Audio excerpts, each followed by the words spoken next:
एक दिन अली अपने अब्बू के साथ बाजार गया। वहाँ एक पिंजरे में खूबसूरत सब्ज तोता बैठा था जो बोल सकता था। तोता बार बार कह रहा था, सच बोलो, सच बोलो।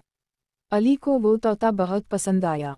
इसने अब्बू से कहा, अब्बू मैं ये तोता लेना चाहता हूँ। अब्बू ने मुस्कुरा कर वो तोता खरीद दिया। घर आकर अली ने इसका नाम रखा चनू। चनू बहुत बातूनी था, वो अली के साथ खेलता, गाने गाता और कभी कभी अली की बातें दोहराता। एक दिन अली की अम्मी ने कहा, अली बर्तन धो लिए ना। अली खेल में मसरूफ था मगर बोला, जी अम्मी धो लिए। इतने में तोता बोल उठा, झूठ झूठ अली ने बर्तन नहीं धोए। अम्मी हैरान रह गईं, फिर हंसने लगीं। अली को शर्मिंदगी हुई, वो फौरन बर्तन धोने चला गया।